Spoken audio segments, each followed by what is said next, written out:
no biasam, no biasmo.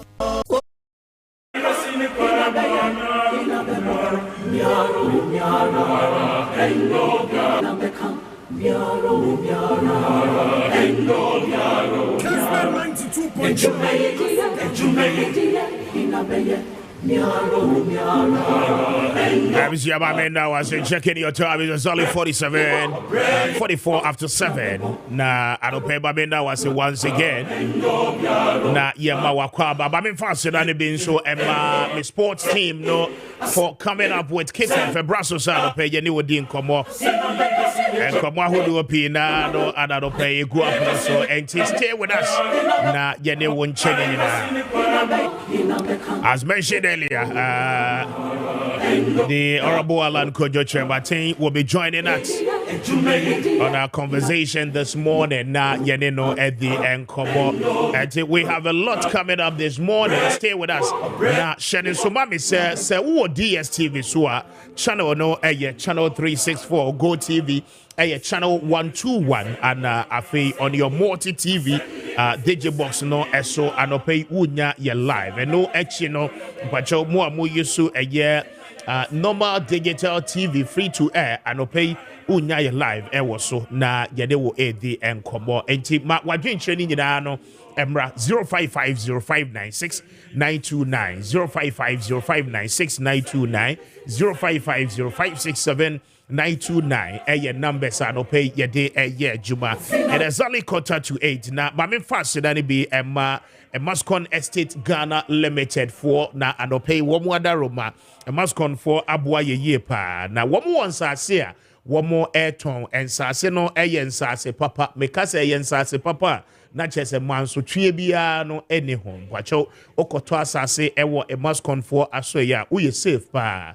And until I pay may come for the amount na wonso asasi bia wo pe edi ujuma bia no woni e mascon for any enkomo womonsa no egu chopoli e won kra ha 5 minutes drive away from Central University na afi watimi akwa jodie that say the omo yenie womo ehase on the 18th of June womo de kwa kosi the 9th of August and sana promotion ye abanewe promotion nyina no ene se adwumayeku ahodo ampacho owa ketua woje ne bosomi bia no say yese mo nkeka mo humbo na momra mo ba ye bema mo asase a ebetimi aboa mo eno nti samo ye nsem trofo ku a mo betimi aba nsem trofo mo ye namfo no mo a mo betimi akeka mo nyina mo ho ede abom na afi mo aba beje ensase ne bi police officers, immigration officers, fire service, customs mo nyina no mo ka ho bi mo a mo ye akyerɛkyerɛfo mo a mo ye bankers, mo nurses and doctors, but your factory worker, munyina mo betimi aka mo ho abom na afie mo aba. Mo di dwanso e wo dwomu a pacho dwadifo no mo betimi aka mo nyina mo ho abom, mo ye welders, mo na mo form association and a group mo ba ye betimi ahwe na ye transase ne bi e de amamo. Sanso so na tailor for ene mo amaka nyina no obia no echefa e wo mo ebi. Anopay one plot no yate so say who e de amount e 18,000 Ghana cedis. Na esanse mo boaboa mo ho se ekuo na mo ababeje nsase ni nte mo ba obia no e de 3,000 Ghana cedis ana ebeto ase na afe yamao afe baako na 15,000 no aka no watimi etua ne nkakra bosumi bia na wape kakra e de aba anopei e mascon emma obia Ghana ni ba bia akwanya se wono nso ebetimi ababeye asase ra eno nti bwacho bra na bejibi na yene wo eni nkomo 70 by 100 eye one plot ana afe 100 by 35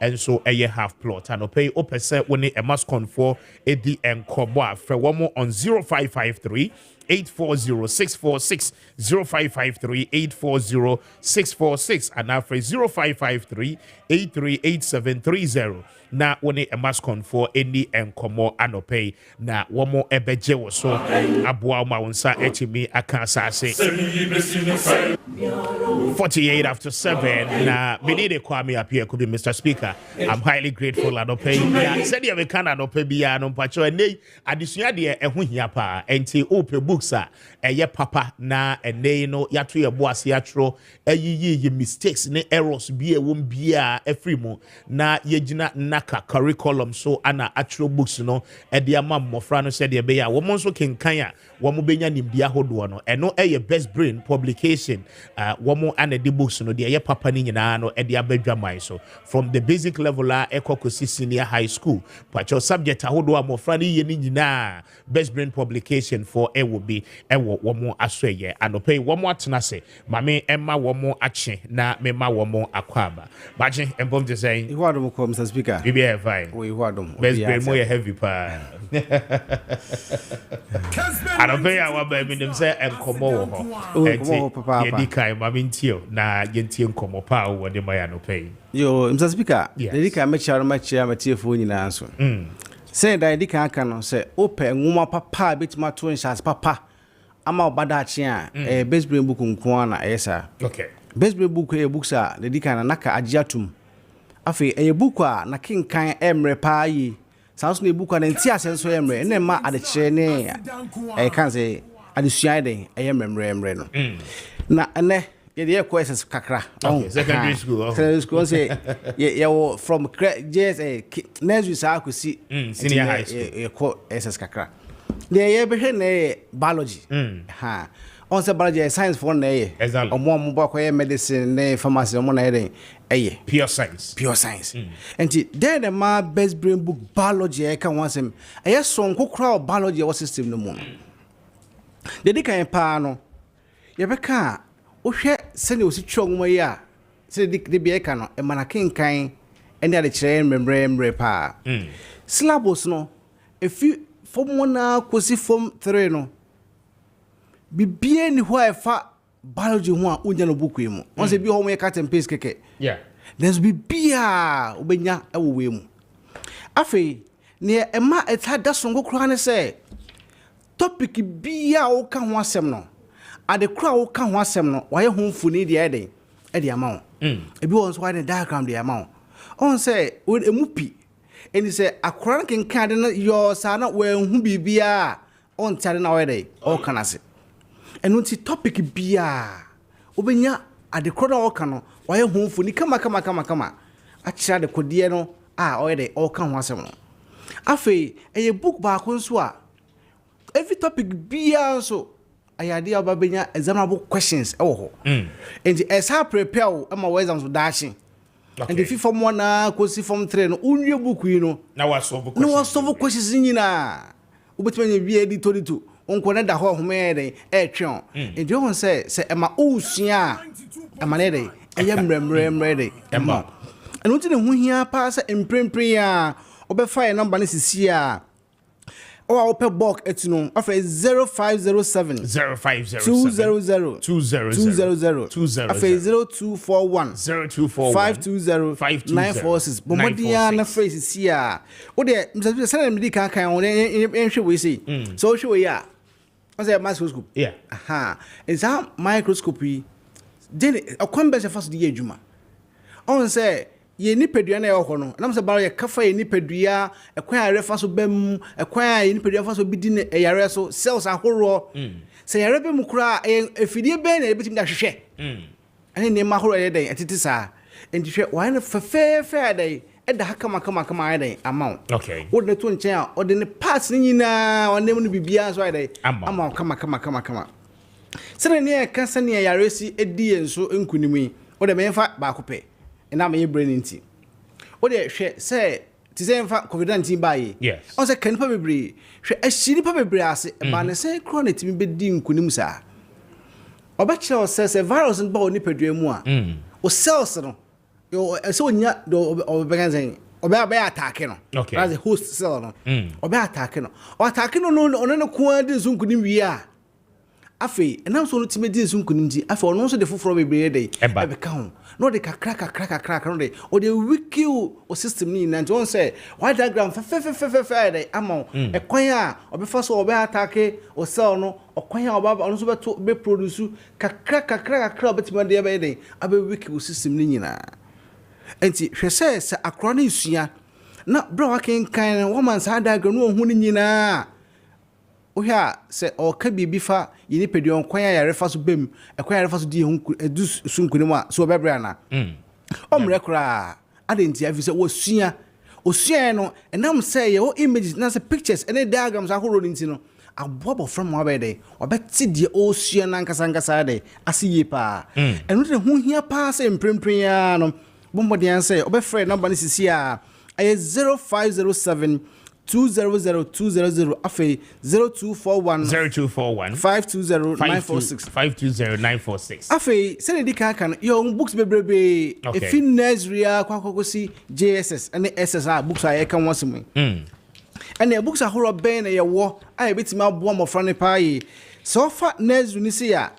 your literacy ai Nigeria 1 and 2 afe your numeracy and so Nigeria 1 and 2 afi your early writing no so NSG 1 and 2 Samsung your phonics NSG 1 and 2 afi your picture reading and so NSG 1 and 2 into fa your next books na sa books ni na opebi ato abeden ubenya afi uba yen KG books nso a ubenya numeracy KG1 and KG2 afi nso ubenya literacy KG1 KG2 ubenya our word our people and so KG1 KG2 afi uba bebenya creative art and so KG1 KG2 ubenya phonics and so KG1 KG2 ubenya Karen KG1 KG2 afa ubenya early writing KG1 KG2 ubenya picture reading and so KG1 KG2 sanso ubenya fun reading comprehension and so KG1 KG2 afa se oba yen primary books nso a oba benya math book 1 up to book 6 basic 1 to basic 6 afa ubenya science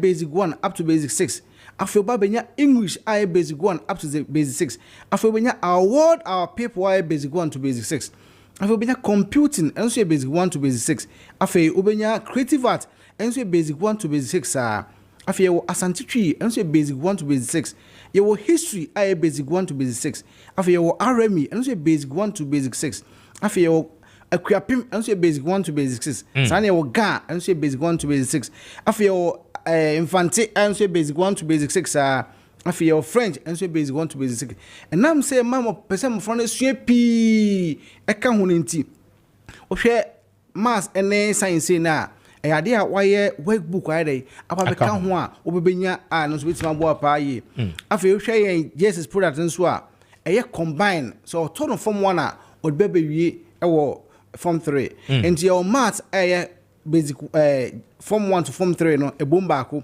sanso na wo science and so form 1 to form 3 ebomba ko afi ye wo English and so form 1 to form 3 ebomba ko afi your French and so ebomba ko sa combine afi your career technology and so combine afi your creative art and so combine wo twi afi your social studies RME afi your past questions and my Jesus for nyina sanso na SS products e kan wasem your biology and so na for your government and your past questions and my SS products ni na and don't say onima bebre a so oba ya kachi awere obenya bi and unti na ho hia pa say open bulk etua friend no man is here 0507 200 afei 0241 520 and dia back at open bulk etu nko ande ya weden obenya bi afei me ahoro ben nam speaker say we are wo na ope bi aton so a obenya ato say wo yen Accra ha say ya okọ Rollins Park afei top road no books obebrebe na eden ho wo ma 7 side hon so a okọ play and learn so a dia obeden obenya bi ato ho afei say o Kumasi a o KO na afi uwa adum nso a yade a obenya bia den ato afi ugo takrade nso a ko market circle enso books bo bebrebe yade ho afi okofodua nso a enso ko total 2 enso benya bebrebe sanso tanwale nso a enso ko taxi rank na ko post officer yade benya bebrebe nso yade eto afi nya no nko a o baby e ben u bia books of bia ben u bia borem se open best brain book papa betima to chance papa ere amofra no yen ka se best brain book nko a na obenya videos aka de were usua no obenya link and as a QR codes we book no mo betima den e de sua de so de we best brain 20 a unya book bia usua video ere e ka on best brain book nko a enti se yeah awofo no ye mbode an say Say any school crying at Tom Yamana, the years so fear. If you say any and that, young demand 20 chance pound more, I see bills at me one. Your mom, dear, say, you better books up with BMU, near was a best brain book, say nursery, say a KG, say a primary, say yes, as SS no, you more room than Copaco, and my ya, and Mofrano, near there between a 20 chance papa, a mom.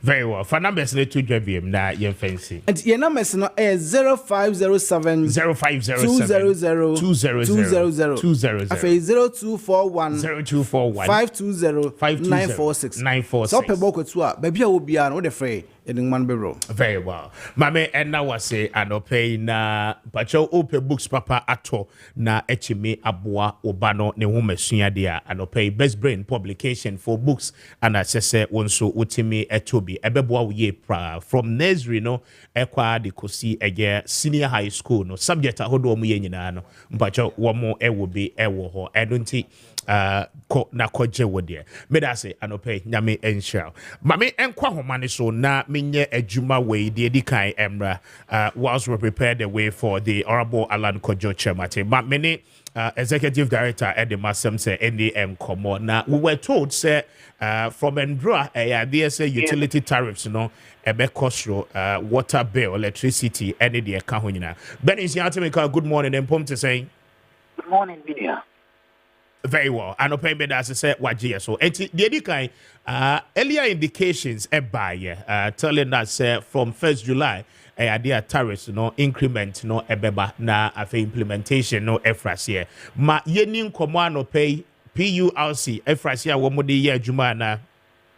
Oh yes, and your PRS in the Bayajuma, the distributors and the Bayajuma, me assure from a no distribution calibrate the new tariff into the billing system.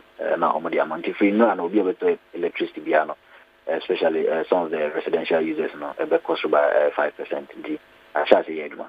And 5% no reflectives no say an average consumer or to prepaid 100 CDs no. Say you walk or probably short time no in terms of period no and on the so better and as they saying. So in terms of period no so better unless it be all this kind of background because what it means is that those days all the 100 cities 66 kilowatt hour then all the 100 cities no kwa obenya be 60 kilowatt hour. Okay. So now 66 now. I was won't improve on the 100 and also this can become 100 no and stand what you mean 66 kilowatt hour no and yes idea so better abakakra. But are we really going to see improved services? Improved service in terms of generation there's going to be an improvement because Minister of Finance and some of the IPPs it may call them promo to restructure their debt. But in a government that financial relief so between this cannot invest in other distribution and then also transmission of power to our various households. This improvement we are going to experience quality, reliable and stable power distribution across the country. Very well, but I mean, for some weeks now, Yehunse and Kaniano are a little bit more stabilized. Improvement about and as a mechanism no Yeguswa Yedi Juma and to say no Sikano a flow within the value chain. The plant any WAPCO one more catches a 1 more year repair works on their pipelines, you know, are they back on stream? And until Yehuyana. Million, that be a Mekase WAPCO even halting the distribution of natural gas no should not put us into doing so. Because the generation, even dependable or available capacity, they are in excess of what WAPCO is doing. WAPCO produces about 55 mm scarf, and he said WAPCO my 55 mm scarf, a bright country about 530 mm scarf. Any idea? No interest WAPCO no. The supplies no cry a bit to me as soon. The supplies no already not answering. The WAPCO cut offer. There are other sources of fuel a bit to me their power these plants because some of these plants are dual plants or combined plants. It means natural gas and as they use diesel oil, heavy fuel oil or light crude oil. You know WAPCO should not be a problem. The problem is that the NTN doom so no one say a bra WAPCO chairman now or my Ghana yes we intimate Nesika and oil name begum. And some of the IPPs and so no more claim say Omunisika because of car mind you Omunisika better oil agum. But in their assurance about I think that even the Wapco Katekrana, the IPPs will be able to mobilize revenue to get other fuel oil to support their plant. Do so on a base stable. Our problem in the coming days, localized fault experiencing because of the obsolete infrastructure within the distribution value chain and also the transmission value chain. So, infrastructure and improvement in terms of distribution and transmission. Can be stable, but you be experiencing intermittent outages, and yes, a basa a localized fault, and because in terms of generation, I think the government has done well by closing that particular challenge. Very well, but we still have some debts to cater for. Yes, and so debt and also my koda ashehan. The problem of the energy sector is our inability to pay the debts as fast as we could. For example, some of these debts were generated at the time and now CD, a bear 5 to $1. The CD is around 15 Ghana cedis to $1. So it means that the CD equivalent of these debts are triple from 5 Ghana cedis to 15 Ghana cedis, and that also compounds the debt situation in the local currency for these IPPs. So you must restructure a CBT and a Dutch, the American say that you see the net here in a constant depreciation. And that you do you see the 25 to maybe 30 Ghana cedis to $1, and that also compounds the debt situation of the energy sector. And appropriately and efficiently, I think that we need to invest this particular sikanke. You're investing here so that time you do a CBT on the and say restructure. We need to invest it well so that time to be doing the business cano. And how do we invest it? We invest it in improving revenue collection of ECG. We invest it in improving stable and efficient distribution of power by ECG. We invest it in making sure that the power loss to us, the technical and commercial losses are declined, because the major challenge with respect to revenue mobilization now in the power sector is the technical and commercial losses. The ECG's inability to recover fully the power sold to them through revenue mobilization. Yamba is seeking in Anko, Yama scanning in Akoa, a Bebuama, can't be able to see BTS can, Unfortunately for us, the speaker, the World Bank has even come to assist us. It's about $350 million for power sector improvement and infrastructure program. I think that's Sikano moving now and Fanya the fulfill, because an experience we've had in this country is that some of these revenues come, but government diverts them to other areas of the economy other than the power sector. The emphasis can improve power sector so that a stable. Yes, no, Ben, I don't know. Lead me to my next question. No, sir. I mean, the last time our minister Ekasai, he gave an indication, said the cash waterfall mechanism. No, I mean they are sitting down with the parties involved with the value chain. Now, one more ashe say a Juma. We are told, say by end of March, ECG, ATL Sikano, Edema, those that are supposed to receive it. Are we still standing by those plans? And are near my assessor in terms of that model?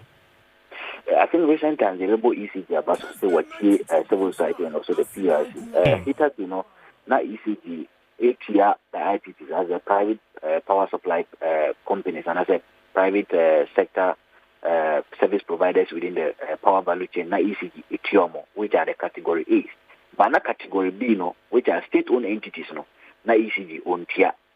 And now Minister of Finance now also in tier. And recent times, the ECG has been complying fully with the cash waterfall mechanism. Abra Utia, the category A, which are private players, and also category B, government and as a public players. Okay. The problem with us is the Minister of Finance and now on forfeiting the side of the bargain.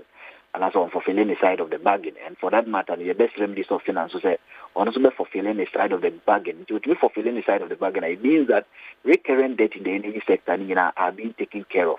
Afina can legacy debt and was a MCP, and now it's restructured almost 1 billion of it. And in Tiebemasa, then they make financial relief, for us to invest appropriately in the power sector to make sure that we get quality, stable, and reliable supply of power. Very well. We anticipate, sir, and can you debate me, Ejina Sosa. Ben, I'm grateful for your time. Benso beda say. But maybe I know me was assemble Kwame de to. Assemble now, Ben. His Excellency Mr. Alan Chamanting. I think that I've gone through their great transformational plan, but as an energy policy person, no, and also an environmentalist, and I think that they need to improve with respect to charcoal production. Most of these political parties. But you have gone through the booklet or the abano, the planner Alan the abano. Yeah, I've gone through that, especially the energy section, no. Okay, and all concerns is a woman utilize it again. The concerns they say was their plan for charcoal because charcoal production is depleting our forest. Omo plan for charcoal no then because it's not stated in their manifesto and a plan no, with respect to the energy side. Charcoal has become an unclean energy at the household level. Almost 70% of Ghanaians use charcoal at the household level, and because of the usage of this charcoal, no. Ama emissions no air cost ama your forest no air depleting your forest need depleting no we have for something called forest resources more any more nkiti or more asase or more asase no very good habitable animals ni na no any shit because of forest depletion and because of charcoal burning ye near be kran anka any kwan say ye share nut ye mango in Kintampo areas and also the savannah regions no transitional areas and we say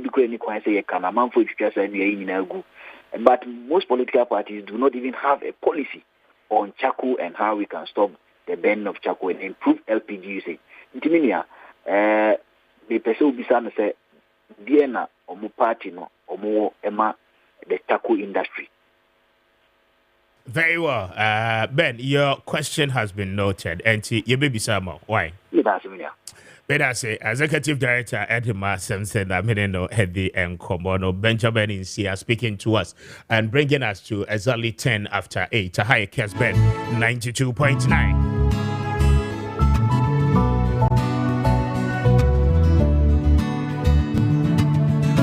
But your numbers near 05505969290 055056792. We are live on DSTV on channel 364, Go TV channel 121. Na afi Facebook and so what join your live na anope what join the conversation. 11 after 8. Mamema Odia Sempa Kwame Appiah Kubi Sache. Na memano Akwaba. Odi Maakye. Medo so bema. Empom to say. Oh, nyaminti boko nanswe. Erade de yem kwa cheye. Na odi aba enti e maskon hon komo ana yeba ababedi. Odi mamintie wanope. Okay. Abusian for yemfa encha sonkon emfree Imascon Estate Ghana Limited. Na baby biara wo hye yen ene baby a wutie afidikase esuo no. Yemfa emra wo. Opani wada Imascon Estate Ghana Limited ano. Yewra hope. Wasmenfa ento animu se asase pa na wo pato. Asase amansusem bia eni so asase ho kratasam eye genuine ya obetimi ato ede ato wo emfie petepe ne wakodi udwuma baabi a pebia wokọ no san aba ne waba beto asase no e wa bra wo ha bia emaso wo bia mfane nsa enka asase no na edasoa eda won ma etwen wodi a ene na wo sa Imascon Estate Ghana Limited ya soye ana wo sa otumi di wani ekire abusia ansa na Imascon ya beton asase ediama ono ni ya hwese asase ayeto ama ono ya ye bibia wie enkratasem nyina eye genuine enkomo bia wose ye di e wasase na chi ansa na abedi ensam ni aton ediama wonso nya asam e ho no na ni nyina ye bibia wie kama enti Imascon Estate Ghana Limited de bia me bana me ka me nsase me bo pan e ka se the whole Ghana yenko a ene adwumako a ye twene amanfo ho a ye ton ensase wa ha obiada ene akire na busen wo ya me kan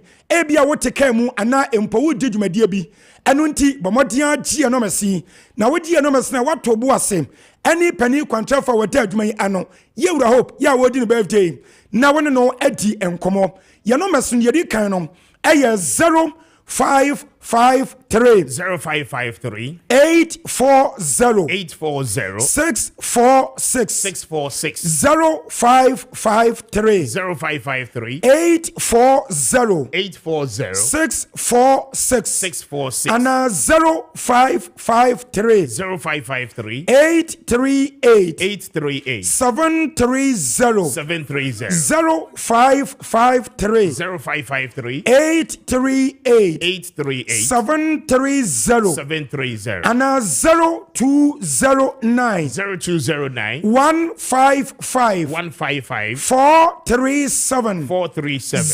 0209 0209 155 155 437 437 Ebusia wati no meso no awie no tie me we ya me no wo ekan ye promotion sonko na promotion ye hyase bosomi a etwam koyi ni da na etoso edunwotwe ye ya akopem August bosomi no ni da ya etoso enkono na sa promotion we ya ye no ye diama mo ye adwuma eye bosomi adwuma yefo ya moje bosomi akatua ene mo nsoso a monya bosomi akatua na munya bosomi adwuma moje bosomi akatua na nso a moya mo bodwa adie munyina mo ka ho ana sa promotion we ya de emamo na de yeten say yensa asen bi ne yedi kan ade agu TV ni so enunti bamodian na bra be hye evisa empenfo se osuma osemani en tese control for osemi suman eni mani ni nyina ne sa ensase papa ye ton no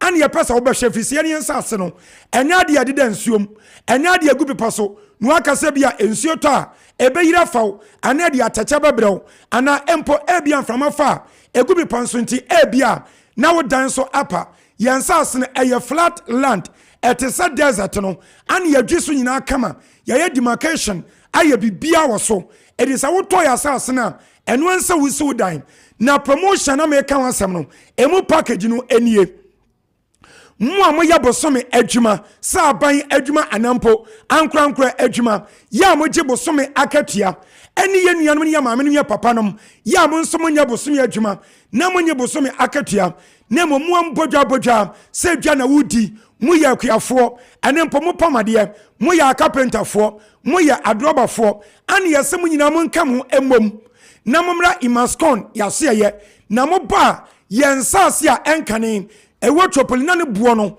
eye 30,000 Ghana cedis no ena me ne wo kasai yate so ade aba 18,000 Ghana cedis shanensom ensase na ne buo no tete no na eye 30,000 Ghana cedis no ena me ne wo kasai yate so ade aba 18,000 Ghana cedis na half proton so enkane na eye 15,000 Ghana cedis ena yate so edi aba 9,000 Ghana cedis sadia bia mbotimi atobie enti samo ba ensantofo a yesemo nka mo emom duduo mu asojafo aprosifo achechefo factory workers prison service for fire service for mudia munyina dama mo ye bosome adwuma na bosome anamogima akatua no mo nkeka mo emom as a group or as a team na mo mra yaso ye na mo ba na mo de 3,000 Ghana cedis edi kan aba beto ase ni atete monsas no edi amamo sanso na monsa mo pamade mo a monya bosum ya dwuma na ma mo ya mbodwa adwuma no yesem okuo monso nka momom na mo ba san ye beye di amamo monso obi aba won fa 3,000 Ghana cedis enkuta emfa emra no obi aba no odi aba beto ase na fa 15,000 no aka no ni atu ya bu asem ni ya de bosum paripari edum yenu eye 1 year S1 mo ni ya spread edi amamo sad ye be ya monsoso no mu betimi etia ne kakra mami nka bio 18,000 Ghana cedis for one plot no an ya se mo ba mwaka mo abom ntino obi ani kan emfa 3,000 Ghana cedis emra meto ase na mo de beto ase ani atete nsase no ni ya de amamo no ma hya ase na mo simu dan ewoso ni ya de afeba ko 1 year edi ato edi amamo na motua ne kakra sadia be afene enso no na motumatua nyina awie enti we ya tete no block by block ana ukwa santimantama yese quarters enti nsantofo na mudiani aprosifo mudiani ma mo pamade mudiani ma mo ton ade ya mu di dwa no mo nso mo di ntia no block by block and quarters by quarters said ye be no bi ba hwema ye betima chese wei eya press for lem niem wei ya soldier for wei ya central for wei ya factory workers wei ya mo di dwa sa na ye no said ye be ya bibia be kwa kama na ye tumi edi amamo ebusamesi ensase no ewo tropoli na tropoli amikan ewo dowenya kwan so ya ni nyan ewo Greater Accra region he yada na baby amikan no ewo na Central University ewo afei ewo nso ana sagleme affordable house yakon asem Ghana no ewo na eno nso no ewo Reverend Sam Kranchakra ni prayer city atun din say Shiloh city amina nataka no Shiloh city no ewo ani ensase no ewo nso ne yebeyi new airport yi na yede akom ewo tropoli ntabusia so obeto yensase ne bia wonto ho entwene ye efisien sas no ewo krompe wo ya mekan amanfo di ka totobi am yesiso madan e de ama wonom ya wonom etete won ensuo ne nkane nyina wonom kama bibia ni padasa ne wonya wasetena mu ya sa wotena se ema ne yeye no ne nyina ewo honom yensas ne so egu kwan ho entemu ba ne atete ne yede amamo wonom abie dada ya yensas no eye kama medical kasama so sembia ne so won wo bi ani so etu betima tompo di ato no atu kwan no akọ no asamba no aba beto awa adwuma so entabusie bomodi answer di free Monday akopem Friday no mo ba modemo valid ID card ebeka ho modemo valid ID card ebeka ho sade beya mobile beya registration and booking di amamo na meme ndabia ne yakọ asase ne so na mo nyina yetimi de mako ya asase a yekase papa no na matimi atobi mo de 3000 to ase a ni atete de manoma hyase na masimu dan no ewo so enti abusua ya to yebu asepa ne di promotion we e de agu akwan mu package we kama ya ye de emamo ye ro hope no birthday no odiem ya no ntia ye ni say na ye de amamo ye nsase no eno ne size no one plot no eye 70 by 100 70 by 100 and a half plot on so de no eye 35 by 100 35 by 100 tabusia we de somebody kaka no monkeka mo emom na momra as a group or as a team na ya teso kama edi amamo sade ebe mbetime nyansase ne bi na mosmatuma ye fiewura fi se efie matenetuo no e dos ndodo abusia mesensase no ya tetene quarters by quarters and a block by block ntimma mo nya ha mo ba kwan bia so ne mpam sabeka ene amonyi ye no meseno die etwa to bra ya sorry so akọ ya office no e was Sprinters Road Community 18 Junction Sprinters Road Community 18 Junction ewo Greater Accra region heyada yane Alan filling station wonmo no ana edin hwani mo yesan eben KFC baby amuton aduane no entabusia je no masi ebra yesori sako we no mubetimi afra yen ni aba mo office wonmo na ya ba yen cheche no fofra na sempo no ya be kiremu ya kwase amamatimi atiase enti say ye dwom say office mo fra yen ya beba wapani na mu yera hope aka ho ane ye beba ne abel san cheche no na ya cheche mu ye amatiase enti no masiri bio eni eye 0553 0553 840 646 0553 840 646 and 0553 838 730 0553 838 730 and 0209 155 437 0209 155 437 abusiamon frɛ na mo fra ye begem so ye dem ase leso be da ase odi asempa pomeso mensa. Thank you so much.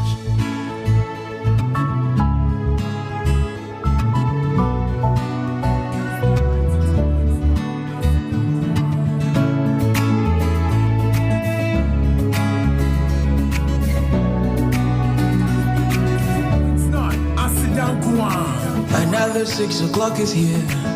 Wake up and meet the morning dear. Brand new day is a brand new slate. Like Barack say yes I can. Don't let the worries of yes. I was here 22 minutes after 8. Lovely day. numbers here 05505969929 05505679929 say oh DSTV so your channel no your channel 364 Go TV your channel 121 and afi on free to air and pay unya your live and pay say we use a multi TV DJ box in so unsa ebeka ye enti aha Kessben television more multi or radio so no aha 92.9 Kessben 92.9 Asidan Kwa Beda say but faster than be Emma's Global Link Limited for no pay but your one more boy ye by but acquaint you one sem there Emma's Global Link Limited for say and pay me more one kaye say the whole Ghana woman kwa the boy edi wo tu kwan papa I don't think we will be a when you say and then you bet to kwan akwa manane na wakoto awudwumedie so ewo ho peka krabe hefi I mean you're very important I don't pay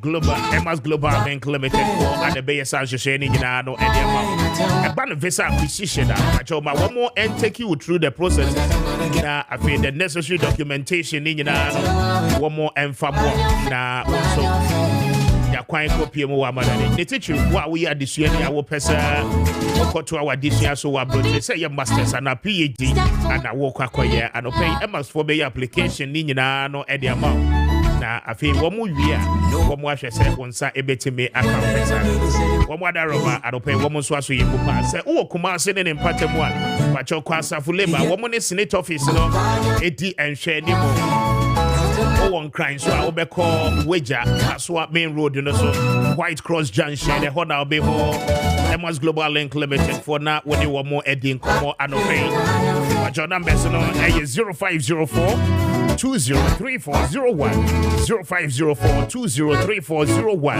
and after 0535 502499 0535 502499 now when Emma's Global Link Limited for any income Eclipse Collateral Management for Daroma and pay one more second more one kaya but we a Japadira one more a property management organization NT se utie mia but one more day or property document the be juma na afi one more to a commission e wo ho and pay Eclipse Collateral Management for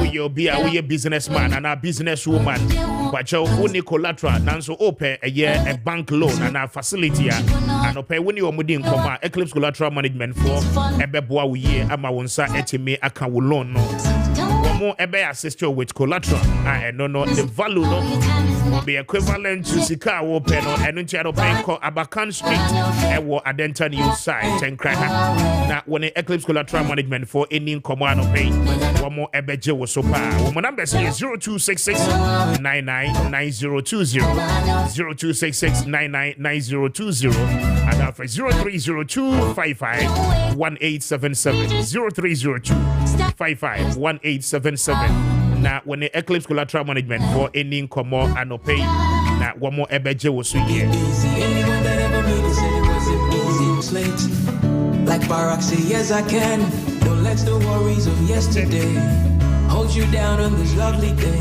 Mami fast that be Emma St. Louisa local rice na St. Louisa Daroma. But your one more eton local rice anuncio we made in Ghana rice straight from the farm.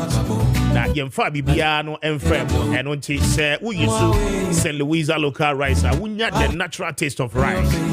Yeah, ewo Ghana heya and pay we be a pretty restaurant and now we nnuane esia bonten Tom and Crofo beto media and pay eduane bia we be here rice and na emo bia no and pay say we use St. Louisa local rice na we dey nnuane nyina mo amoye mutuo mo amoye rice or mo amoye fried rice jollof rice and the rice family associated dishes you know and pay we be here St. Louisa local rice na we me at the ebe frefre dom ebe boa we ye pa but you pese we nya wapomodin dia did the natural taste of rice St. Louisa local rice but you drama so baby abebu arabia we say St. Louisa local rice na afi we me atobi akono abusia no tobi nsifie esan say wonu wasi ho a eche edi na he kra no entinsu ense enyinya and pay we pese utu no dodo mu na ebe dani o business na won so we ye enya sika gu botoma pacho say when is in Louisa for Eddie One cry how be who more e wo La Paz, one more e adjacent the air cover. And I'll pay for one more now your money come on 0277 45242 0277 45242 and after 0546 242343. Not when it's in Louisa ending come on and pay. But your one more bedje was so yeah.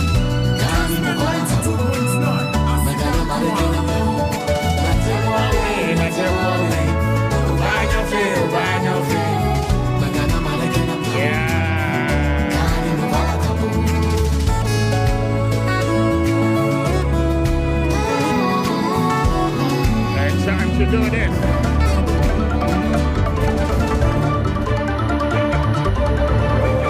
Kessben 92.9. I sit down to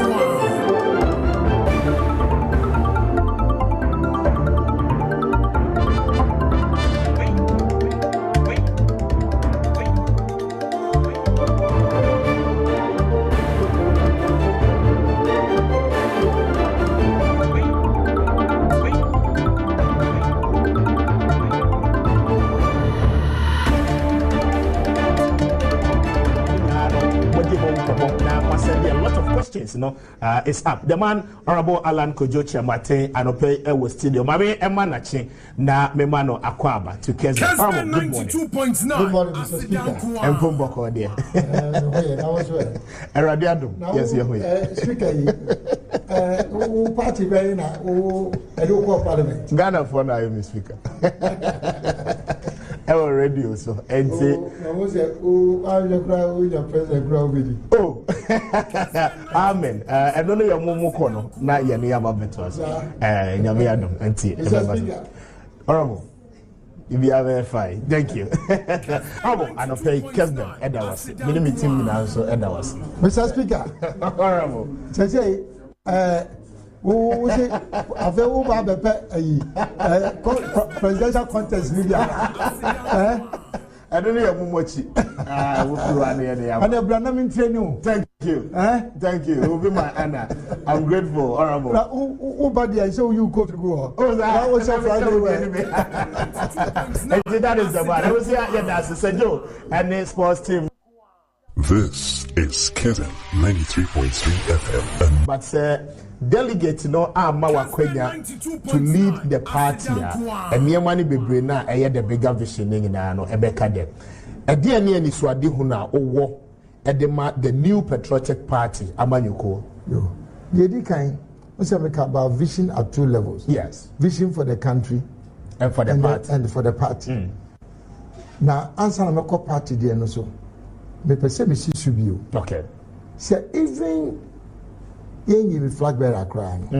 It's not just my record about vision. Okay.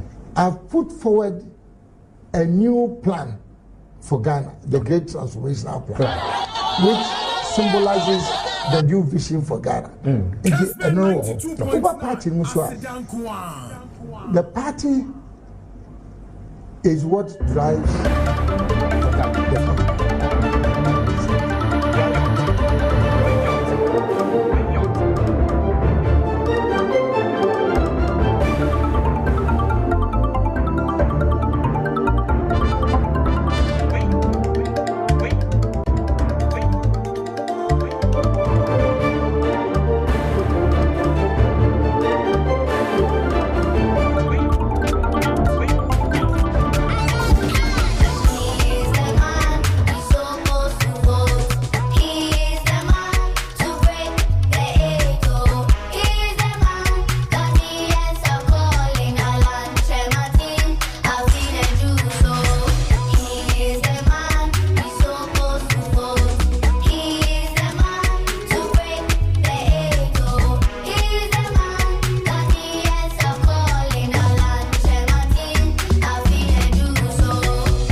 Radio station that other radio stations listen to.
Send a lot of questions, it's up. The man, Honorable Alan Kojo Martin, and okay, was studio. Mami, Emma Nachi, na Memano Aquama to Kessben. Honorable, good morning.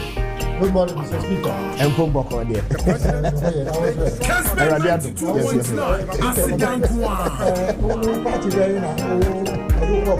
Ghana for now, Mr. Speaker. I radio, so and say. Oh, amen. I don't know your momo kono na yani yamabu. Kessben 92.9. You be very fine. Thank you. How about I play Kessben? Mr. Speaker,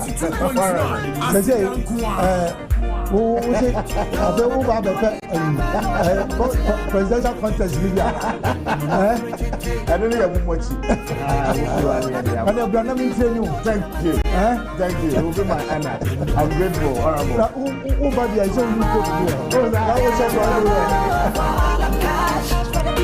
That's right.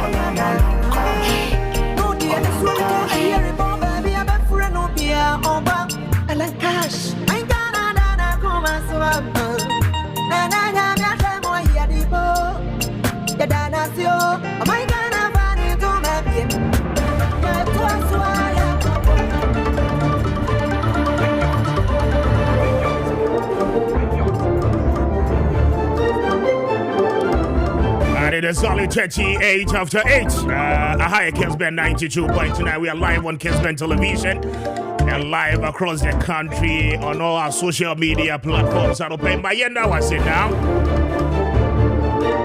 I will be joined shortly in the studios by the Honorable Alan Kojoche Martin, the leader for Movement for Change.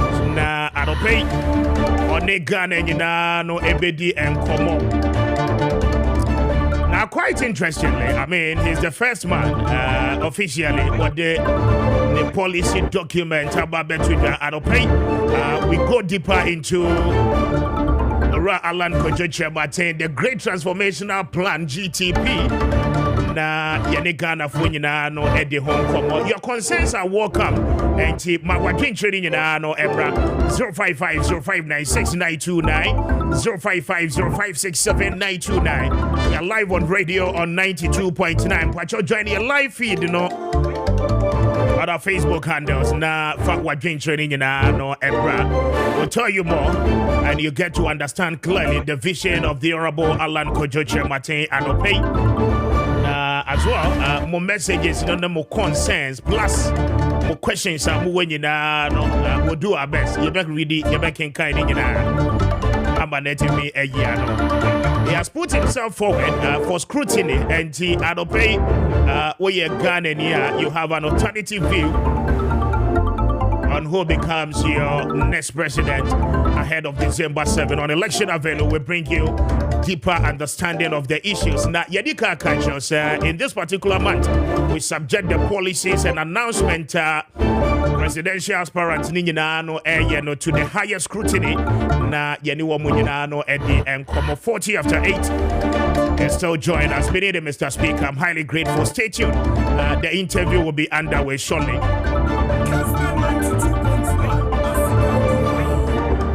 Mami Fasida Emma Bayport Savings and Loans. I'll pay one more at the fixed deposit at the Abba Bayport 7 Kai will say Ubeti me Abba be a fixed deposit account. Now I face a Wukita 5,000 Ghana cedi say Kodedimwa. Watch your woman Ubetina say I negotiated the level of interest as I say Eba Usikano so Emma Bayport say I don't pay for Usikano Ebeto account anymore. Na womo manage and fanye jubana fe womuntu our interest e was so but you bet me edu sika no abeye investment bosumi miensa bosumi nsia ananso say afe ba ko ni nyina no e Bayport Savings and Loans but you womo de yenim womo pa na womo ba yi womo adwuma aso ani emfie bebre ni ana womo ne moatena aboa mo aye adwuma ahwe se musika no ebenyini e de aba womo e wo flexible conditions and pay Ubora a Bayport Savings and Loans branch be moi. Watch out, fixed deposit no ebeboa we I don't pay. Speak to them across all their branches. Now when the Bayport Savings and Loans sending come and pay one more ebejo. So say one crying in part one more officer a walk kokomlimle no. Watch out a hona betimia. One more ben ATTC school no. Now when the Bayport for any come on. My number is 0245 153283 0245 153283 and after 0263 007 922 0263 007 922. Now when the Bayport Savings and Loans any and come on and pay that one more ebeje usu yepa. Your future is now. Invest your cash today. Watch out, we association, we corporate credit unions. When you know, sorry. Who are doing it? Watch out, what do you seek? Investment will be important. One more amount, attractive interest bar. And no, one more seek. I will add the amount and pay one more daruma, one more abway year bar. I mean, faster than be a Kanisa Ventures. Now, one more at the Kanisa Heba mixture at the Abedjamai. So I'll pay Kanisa and Rono, but your Heba shop will be able to ebeti me academy. Where your bar, where your bema, but your num Kanisa and Roni teach you Moa Sisi Yarie. Asham so as I say, Moya Mohoshia, Eje, Kanisa, and no betu to us here, Ede Amamu Ye Pa. But you teach man, and then in Patemoa. Obeko Kenten taxi rank, one more ewa Kanisa, Heba shop, Ewa, and which in baseline pharmacy be when him across the country biano, Ubenya Kanisa Noni be ato Eyusu Ewa. And I'll pay for Kanisa for on 0247 887436, 0247 887436, and I'll pay 0202 990943, 0202 990943. Not when a Kanisa in Komo and obey.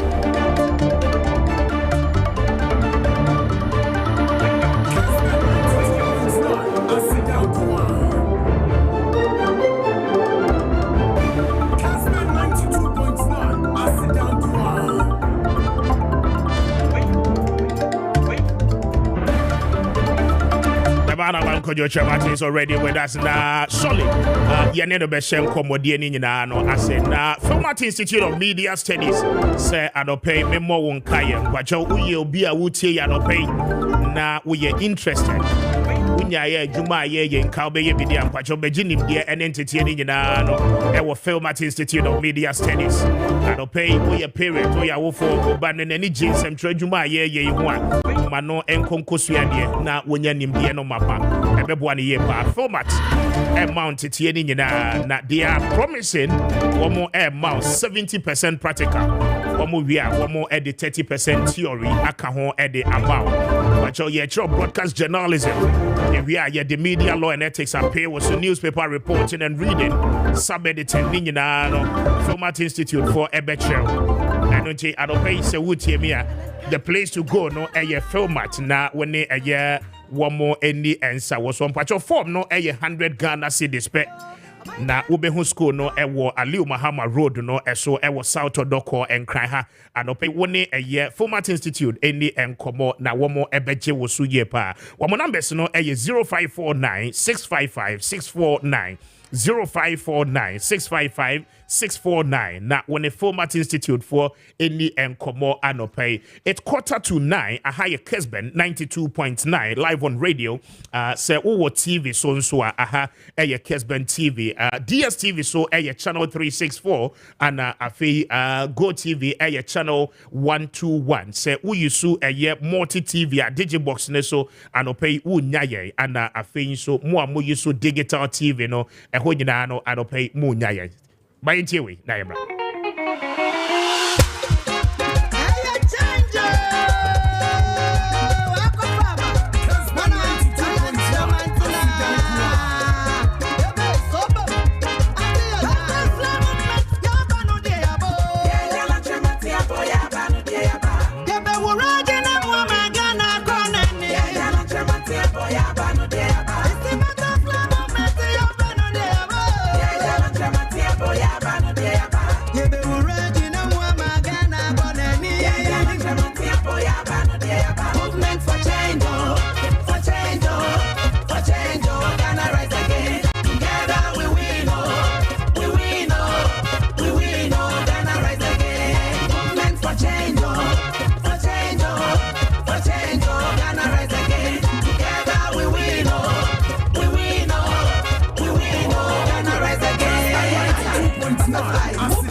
I was checking your time is exactly 47 after 8. Movement for change.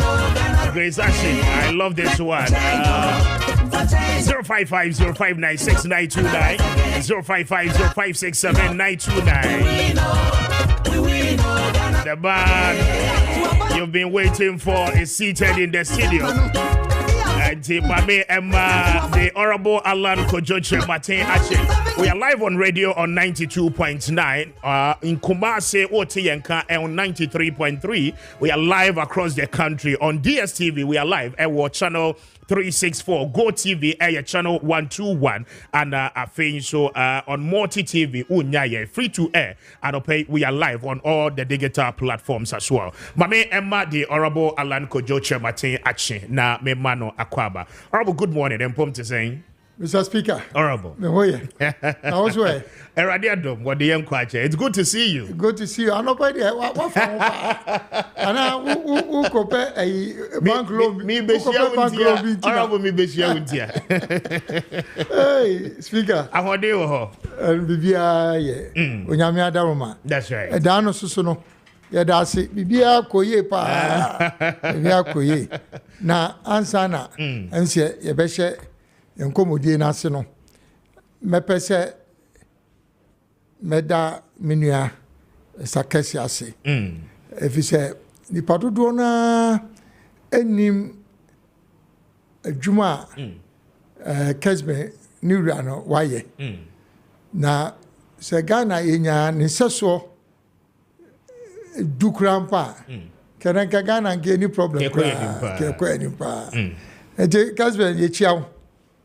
Very well. Yeah, that's it. And the Honorable Alan Kojoche Martin, leader for Movement for Change, and then the ARC, and that Yeneno ADM Kombo Anope. Just as we promised you, beginning this month, presidential aspirant, Womo Airborne Tour, Eka Woman Semse Ghana for Montua Bama Womono. We are subjecting Womo policies, any Womo programs, Womo suggested Edema Ghana for Yinano, to proper scrutiny. Anope, the man Alan Kojoche Martin has, availed himself, said Yeneno Enisa Komwe. But so far, Yemra campaign, so wako rounds kakra, wako from the north, uwe oko the eastern part, Kofredia and in Patemo.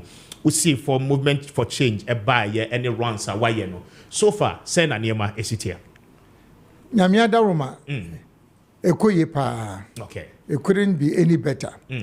Na strategy I made a share campaign aseno. And he said, me se me pese me ko dwom. Okay. Baby me ko bia medical na mako menu amba ene ya ma menu a omo dwom no. Na mako na menu omo akodi nkomo.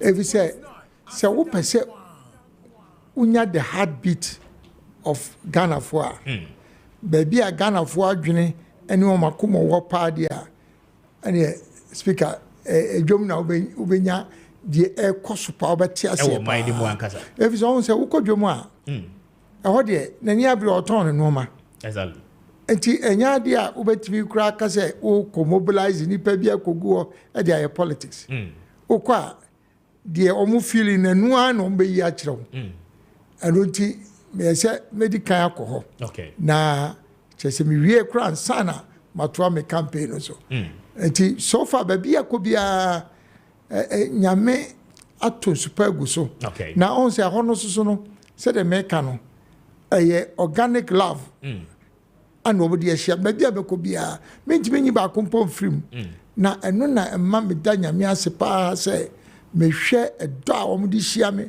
throughout ba kokrampo nima different na ma won say onyame ti ase emma when it does was say baby a Ghana edu ye hear that level of change Ghana for do na no say one more air kwakoto aba one be show personality so ato aba ne the amount sa if you say baby amekobia no de meti ene say afa NDC ni MPP ya bremo okay in fear duasa mienu 32 years omo ba ban mu senka baby anka nsan bi ese baby anka na anka sa badada so still how are you woman the dodo na kan say afedie yensisem okay na yehwe se bia no bema Ghana akoranima enti na amana kwae say MPP ni NDC de Bomuni and it does so woman.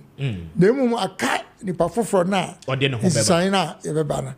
A teenager is a media. I say, shall no more show me. The mum no more say, I want to make okay. Be crampon himself my free MPP mu. I know moon said my free ground himself be bejina. Okay. T me di call round so now a mamma say, I say, Memo Matia say, I'm paying a pa me ba. Me ama timi ko friend butterfly movement afafranto na me gina me contest for elections, general elections, you know. Yeah. So far so good. So far, so good. Now, quite an interesting one. I mean, you are the first presidential candidate. What me are you bold? I launch a policy document. I mean, share the way forward, the blueprint. The Ghana for more Kenya na obepeso ediebu my Ghana. You can't the great transformational plan. Idea. Person church mu kakra. Say, uti asori o.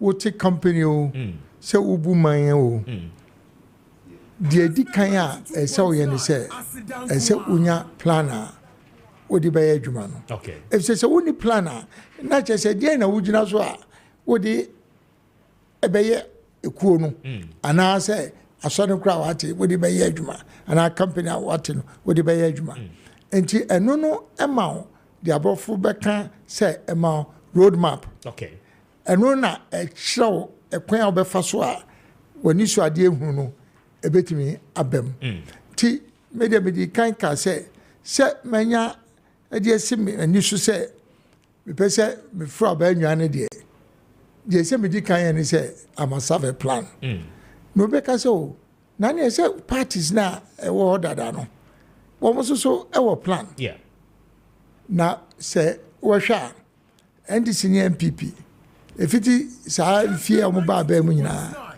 so ekoto aba de omo de ba no enye plan no omo de ba eye manifesto na manifesto de speaker yes manifesto so wutie mu ye pa eye a catalog of promises na je say ye promise o say ye ba be we okay ekwan e be fa so a de akase ye be no ye nkyerɛkyerɛ mu manifesto ye nkyerɛkyerɛ manifesto mu enti na akoye promises once de bia wote a nipa do no na ase na mo promises say yes say na komutumi kyerɛkyerɛ mu say ma promise we ba say na mefa so me na obetuma challenge you say media de wo kan ma hu say entimi mbam ana anya adwuma okay na wan kyerɛkyerɛ mu dia na akoye eye say waka ne tra ana me say da bi media meka se meye sei ne mo mekyerɛkyerɛ kwa mefa so a meye no se de be ya nipa no betimi agina masem no so na wo matimi enwu se ade betimi aya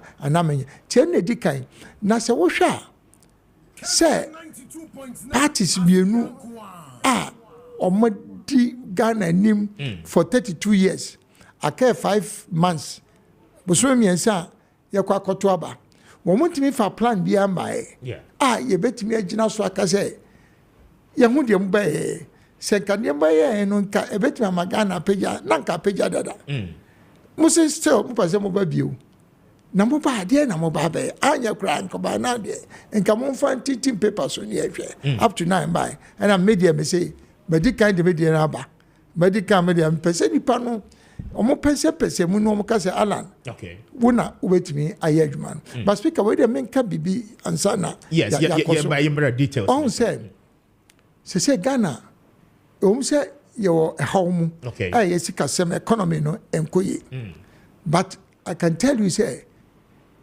it goes beyond that say no how kase there so but no pa na say here say pese ekwanima de here pa say adwene won say Ghana enchiche mu a abaye mu no the division any polarization na and bibia ewo Ghana akoye ntokwa politics NPP ni NDC akoye politics so want to me fa bibia ento apostle and discuss about politics in them now say want to be mbu man say o enti say no the Ghana for here number 1 and say ye benya an independent candidate nature say ye to no so aba ono ani nyina so ne ye gina dia to no so aba nye say party enti na ye to no so aba okay eno ne ade a Mr. Ghana for say yentie sasma mike pa if you say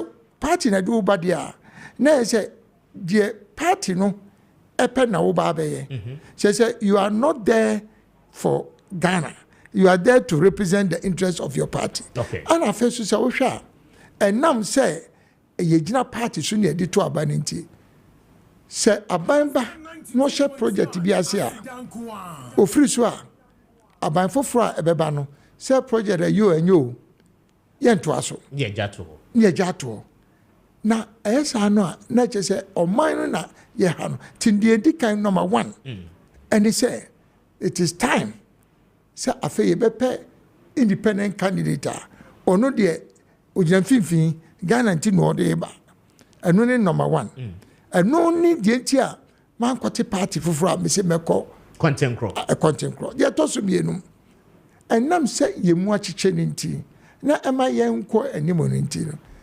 Ghana needs a government of national unity. Okay. One will say ye nyan kaboma ban a tabia sa division na papa mo no still enkoda. It's only a government of national unity. And yefo bia embrem na because yefo bia embrem na nya say bia wo mo ye party amanyosem kwa. Okay. Party for mrem so ye NDC o ye PPU so ye CPPU nemum wo mo so enye politics no so kra no so ye for mrem say business wo mo be business technocrats wo mo labor union si we dey no bet cause obet be buma union for nka ho ana say wo mo ye kua wo mo ni representative in government wo mo sorry ma Muslim for how can you govern a country as we be more sign pay na omo nka ho anuti se Ghana for tie mi ya mo munyina sa no ma miensa yi so okay na omo ema nsaembra de di kan se dem aka no enam say mu achiche no you need an independent candidate with my Ghana for abom. Number 2 say no we need a government of national unity. Amambuo no obia ebeka wodin adwene ebaba. Na first number 3 so yenjai promises no manifesto promises. Yenfa planning yedwa. Yo. 9 o'clock on the dot. Kessben 92.9. Oshio TV so we are live across the country. DSTV so now channel 364. Go TV so channel 121. Many the Honorable Alan Kojo Martin, leader at the Movement for Change and AD and Como plus the ARC. Womunino at the Womu endorsement no aman. Honorable, last week Monday na me war a year moving pick. Na I mean over 1 hour and na ujina wa 9 so ode when this were dehuno etudra mayemra the GTP great transformational plan so makai mubia na I say Bible the gospel according to Alajemate. I see a lot of interesting things and there are salient points I highlight here maybe sa honsem no but mamemma akwanya no best bedu na chiremu the thematic areas me who say we're putting into clusters na yenchiremu na Ghana frontiers na fe yemra the substantive voice. Yo say GTP no yes e won chichemu nsia chese ana eponko nsia okay the di kan economy the kan economy ana say yesikasem hihye ho the tosumienu amanyosem governance okay nti e wono so e wo ne chapter ana yewo infrastructure here pa okay and sana wapa social services so almost yesika semu here infrastructure so here so we catch yourself mum education any health eno kra here chain eno no nti eno so e wo ni na po eno so e ka GTP eno che so say energy chese untimi enye mfididuma energy nkania ni ho nti eno so e wo ne po ye na eno no energy no so no ekwan e befa so a nyame abɔde a ɔde ama yɛn minerals gold ne adeɛ ɛwɔ nhyehyɛeɛ bɛn ne yɛde ɛbɛyɛ saa nnwuma no ɛno nso so no ɛka energy no ho ɛno nso yɛ ɛpɔ baako na deɛ ɛtwa to a nipa dodoɔ no ase ɛno koraa na sesei ɔmani agye ho paa no ɛne Ghana yɛsuban our attitude our mindset sɛdeɛ yɛadwene yɛ adwuma sesei wohwɛ a wobɛka sɛ ɛyɛ discipline ɛwɔ Ghana ɛne sɛ obiara mfa mmara nyɛ hwee no ɛno ɛka ho nti na yɛwɔ yɛgyina bere asese yɛwɔ mu no ɛno nti ɔhu sɛ saa apɔapɔ nsia yi woka nyina bɔ mu a menu a kyerɛ sɛ problem biara ni hɔ a wontumi ntrɛsi solution no from this 6 ɛyɛ na nti sɛ wofa economy no a ɛyɛ economy chapter na bi a wobɛfa no sɛ Bible a nka wobɛkɔ book mu chapter 1 na ɛno yɛwɔ mu ɛno soso nkyekyɛmu ɔn sɛ yɛka economy a sɛ obi wɔbɛtumi aka sɛ obi ɔyɛ businessman wɔbɛka sɛ deɛ hia me paa ne currency no yɛsika no a exchange rate no obi a ɔno ɛno paa ne hia no ɛfi sɛ ɔkra nɔɔma ɔnkra nɔɔma koraa ɔho sɛ exchange rate no ɛnyina ne nti no ana ama nɔɔma ɛbɔ ɛkɔ so nti ɛno no deɛ ne ɛbɛyɛ about that no ɛno n'asɛm bom obi also obeka sɛ o da bi sese me hu sɛ aban ni ye problem pa ne abusia ya bwa ama afa di akopie IMF no yentimi ntua no ebi a ɛno no asɛm na ehia no ɛno so ɛho solution bom obi so obeka sɛ da bi ene kwakra ni sɛ wo ya aban na untimi control expenditure sɛ wo de akwati sɛ wo school ni school ɛno ara ne sɛ wo spend wodi kɔsa tɛbi a ɛno so ɔno ɛhia no obi so ɔbɛka sɛ sɛdeɛ aban deɛ ɛyɛ deɛ a wobɛspend na mmom revenue a wobɛgyina so a wode bɛspend no ɛno ɛho hia nti wɔn sɛ saa nneɛma wɔ nyinaa mafa nneɛma bɛɛ du baako 11 areas under the economy no ana mɛtumi akyerɛkyerɛ mu wɔ hɔ na ɛno akyi no soso no sɛ wohu sɛ ebi a wosikasɛm ɛna ɛhawa anaa ebi a inflation ɛkwan a yɛ nneɛma boɔ ɛkɔ so no ɛna ehia wa deɛ na wobɛgyina so a wobɛtumi asɔbo saa problem tí ɛno nso so mɛwura mu wɔ hɔ ɛyɛ mfididwuma industrialization ma kyerɛkyerɛ mu ɛkwan a industrialization ɛbɛtumi asɔbo yɛ sikasɛm problem nyinaa ɛno akyi nso so ma saa apiepie agriculture mu a new agricultural revolution the ɛbɛyɛ agriculture ebetimi ama yasolve Ghana yesikasɛm problem a yɛwɔ yi na the atwa toɔ ɛwɔ economy no ɛne tourism wokɔ nkuroko ne bi so a yes ɔmo ni natural resource bi asɛ de Ghana ɛwɔ gold nanso so tourism nko a etimi apagya ɔman no Dubai nti wa hwo wɔn sɛ obi akɔ Dubai yes kai sɛ Dubai na desert o ɛdɛ na wofiri ekuro te sɛ Ghana mu sɛ wokɔ desert efi sɛ ɛkwan a ɔma fa so a ɔma ma ɛhɔ ayɛ akɔnɔ obiara ɛkɔ tourist ɛkɔ hɔ nti sɛ wohwɛ paadi a na yɛ sɛ economy no chapter no nko ara no yɛwɔ macro economy sɛ akɔfɔ kan macro economy and yɛwɔ industry and yɛwɔ agriculture and yɛwɔ tourism. Interesting. Quite an interesting one. 6 minutes after 9. Now, and the economy, no, and I may say you be taking one after the other. Now, medical catcher some kind but they will call a year page 14 of one casa or policy, no, or now under expenditure, very important. Say a bino a fibiano obey budget. By November every year, na ya can kind ya share your expenditure. Na a buy no ashe kwen obefa so be generate iska. Now on point 1, also achieve a budget deficit rate not exceeding 5% within a period of 2 years. And no me who say a massive promise because your budget ye nyina no debia no your deficit are yentimi nki order. Now reducing those deficits in its numbers to 5%. How achievable is this? The yes. We have no choice. Sure. What was say? say budget deficit kwan ben ne fa so eba okay I just say bia this year and now 2025 we say sika obenya or mine we just say revenue obenya no 10 cities. Yes. Meanwhile projects are open so no 20 cities. Open so spending 20 cities. Meanwhile sika ebeba futuo no 10 cities. So 10 cities would the Canada.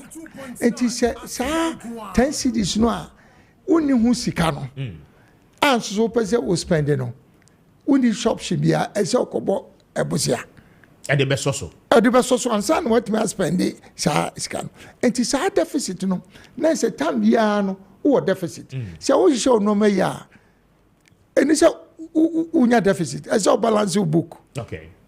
So when him say this year 2025 to major no menya 10 series yes and now would you so and the share expenditure would expenditure now say if say be a cover say a man yourself any input to jumenti no open say we spending more than ubenya and when we say and it's more than 5%. Okay. Now 5% you know the American say even American ideal thing is a balance. Say the bay there's no deficit, but say deficit be background and it's a more than 5%. Okay. Now we are making it is even enshrined in law. Say the Financial Management Act. No? Yes. Okay. Hey, Speaker, idea what we are moving. And I'm saying, they say, "Open Minister for Finance." I am not say, and he said, deficit a cop beyond 5%. And he said, the American say, I am guaranteeing, say, will not go beyond 5%.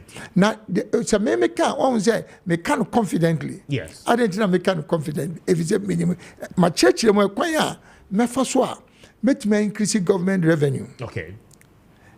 And much kwan fa so a I be match with expenditure now. Yes. And much kwan so may reduce government expenditure. You bet me balance budget no. Enti say share be kra say a tefa so kra mpa enko more than 5%. Say over expenditure this year. Yes. On say the biggest expenditure Ghana. Me church na Ghana for yenti no man. What do you mean because and only a basis of everything. And a basis of it.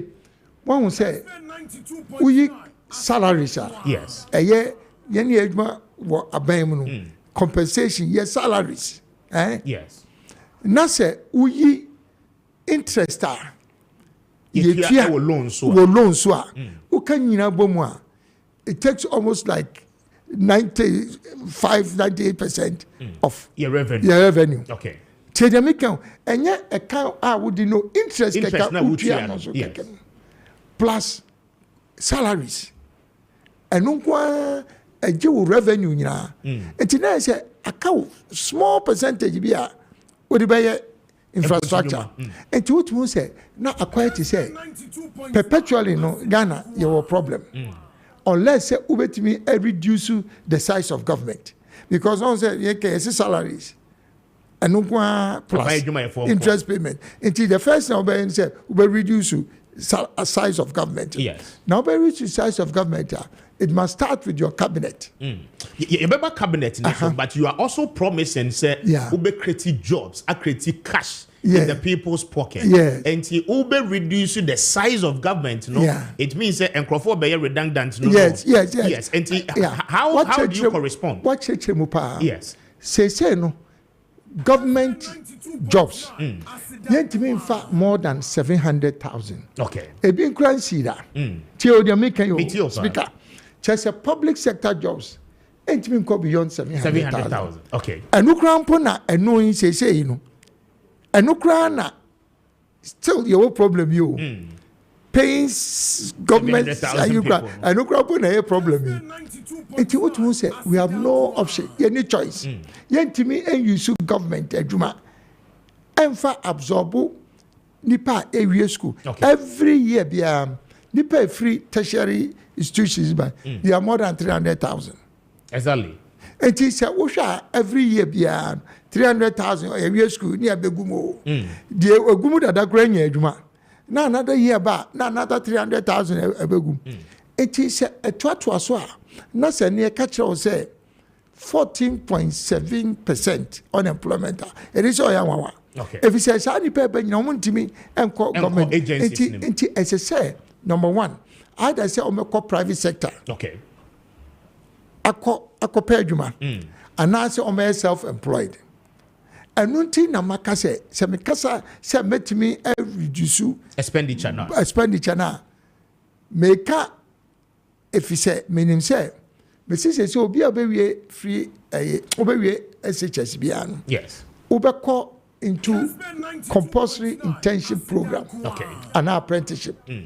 Answer na obeto aso no compulsory obekọ into internship. On say so we school na say unya even 6 months 3 months experience pa ma when which wadwin mu bie ama wo answer na obekọ university no kra no na say already no unim the world of work. Okay. By the time I will be Pierre, will be school no cry. Next, you are copy what you man now, why you cry. Not I just said, what dada. And no, any the training, says here, the man, or won't be free SHS. Okay. And now, man, be university and our tertiary institutions. Yes, say, will be opposite or military. No, you better more Sakunyano. And no, the discipline we here, open say, wow, you are now we need discipline. It's going to be very difficult. One person military, you have more Kunya Nebia from one more person Kunyan, Obiano, compulsory, you have wow, I'm one start to our Juma. Okay. And today I say, Mekase, ye money pa and call public service. The alternative in India making. Okay. Start your own business. Yeah, the new fund be beba. Obi obe school bia no. Ekwa ebe faso a ebe boa amawa start to business. Eno any the new thing a ebeba. Na eno no net say obi starting dio. Ye besa aboa ma tete companies. Ye ka mo bomu a nye cooperative. We were a new type of cooperative. Okay. Ye ka mo bomu a nye take company amom. Adwuma bi on be say factory no be so me ya aban ebe kra equipment na mo work and pay. Okay. And sana ya per managers so ama wo said the be ya e say one company na aban abo no mate. Ya mo equipment work and pay. Okay. Ya mo working capital. Ana ya sa pe management team ama na management team ne be pa ama no ya te new company bi a your friend Ghana Executive Service Organization. One say, penifo bebre, no, omo, ewo nimdia, omo, ewo business, professional accountants, ni adiem, engineers, oma ko retirement, omo tifie. Okay. And so omo amoding, eni nimdia. Say, your friend Gesso. Okay. Omo nyina ni yebebo amomano. Na omo timi a supporto sa youth owned companies here. Yebabwa mentor. Not even mentoring. Okay. Managing the company itself. Yes, because we were teaching companies. Say so be no be we school. Obetima se mini adwuma. Under Alan's presidency. Obienwa obe we school. Obeka se mini adwuma. I achievable so. I achievable say ma church omu. Yes. Because say yeboa mo yeso a na say you solve unemployment problem. Who solve unemployment problem kai say one income no benyano. Na say one income tax aban benya free mono. Na say aban so enya more revenue. Because why increase the size of wo tax base, you know. Okay. And our face ukra na de efe wo mukra ni say when you increase businesses Ghana and no you also increase I say demand.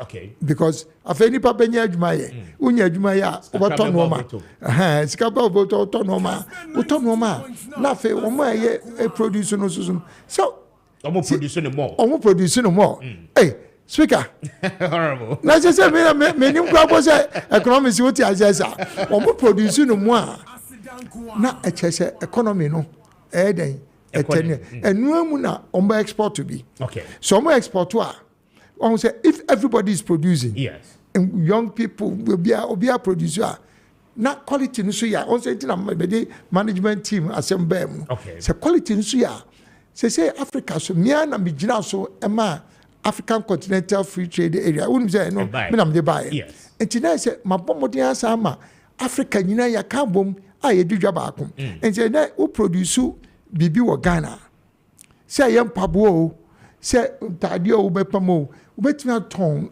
everywhere in Africa due to be under so enti ama ye ton ye normal any part of Africa e just say e won wo from e say due to be under so enti say no enye Ghana market nkwa so we mpaboa si a ubetimi akoton mpaboa no Zimbabwe if you say no Africa no there's no production anywhere yes a few countries honey important to me because under the same year revenue mobilization, you know, and expanding the tax base, you know. I mean, what state say Obe introduced the friend free port, and I say over a year page 15 of the document.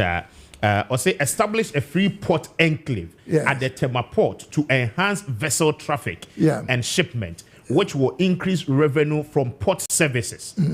And then it will as well increase revenue to GDP ratio as a target of 20%. And they are connected to the after. But the consensus is that also pursue will be a free port. And Crawford made the near Bemu, woman said then to your port.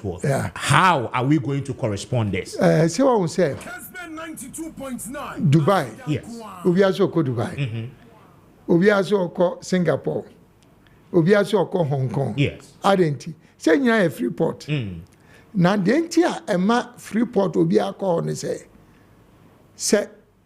ships are what we are saying now. Okay. Baby a omo a Kessben any baby a free port. Okay. Because you can't free port now. Now says what the normal a call a whole open 7 fans say open so the normal call South Africa here. Na Ghana a free porter. Aha. And a ships in Babajina. To have a destination. I have a destination. Okay. And sana work because I have no a free port. Unoma bar for transshipment. Okay. And tonight is a mark quite to say vessels, no. Dudwana obia person or the bar free port. Said the bear because yes, who person the normal call be a crobiswa. Would you be called baby? I say port beer with me. Higher transshipment. Okay. And to once a time be a vessel traffic no ekoso. And not in Hong Kong ni Singapore Togo you cry ye kan. Obia wako Togo da obehu. Ukwa eponuswa. Egusu bebre because a free port. But about the concerns again be say or contemporaries, you know, or opponent, you know, air promise a flat rate, tax regime and a duty regime, airport. Now the concerns in the BM and it's a country like ours. Yenim say government in, government out. More mabaying in our coning no. A large chunk of sika womunyano if report neighbor. A quite many befas when yesika or port was so open we any freer. You better a generated revenue from there to support government. Okay, me church ukakra. Yes. Se ka se free porter. No church say just shake. Obia odi no mababa wuntu ade bi. Okay. I know the night you can see a free porter, a transshipment port. Okay. A transshipment port. I know you say you to port one. Okay. But a transshipment port, if you say a honor vessels in your person do no matter because a whole services a faster. I know say a tona ye G from Obia import no man. Yes. I don't know. And no, you're different from say transshipment now. Okay. Okay. And he said, "Yenye no free mo." See, I can say aban benya sika free port no. Now he say, "On say ship be land wo ha, you will tour mutia." Okay. That's number one. Yes. And the more ships that are coming into your free port, the more you earn. And no Jamaica, Hong Kong, Dubai, and no the services are almost charging vessels na eba ehono. And no number one. Okay. Number two, so no. Say sa free port no so. And now say ships do airborne no. Freight cost cheaper. Okay. So me fan say Ghana a free port. Africa ha ship bia say ba first ansa na akọ enu nti se wo be hu se wo di ship containers ne ba enam say vessels no doors no nti no de wo betua for one container no e bia be half okay na atebo no so na atebo no so nti obia wo kra no ma ba no wo be hu say the cost of shipping no to you no as an importer no half. On says say nam say ships do na ntimi ba ha nti no. Anu nti na won say freight cost, container cost, yes container shipping cost no. Ne bo e was no. Nti anu ye different free port concept ye different from say the normal regime normal regime no so. And I say anu so ye be reduce port charges no. Till if you say porter what kind number of levies any charges are a war meaning yasama mobo say no be special import levy we say inti uko pay ya we say my list abolish and for instance I say eliminate the existing compounded calculation of VAT by consolidating the NHS down over or say abolish special import levy of 2%. 2%. Abolish the COVID-19 levy recovery. I didn't think COVID levy. Our port. I didn't. Well, my import to me normal. COVID year almost 4 years. Yes. I feel you see disinfection fee. No. Levy idea to so. What are you disinfecting? Now, I know abolish all taxes and other charges on the importation of spare parts within 2 years of the establishment of the government of national unity. Yes. Oh, so say ni padodo na womo complainia aduane bo any transport cost. Yes. Any the two most important. Yes. Now, transport costs, the main component of transport, is spare parts. Which you more transport industry.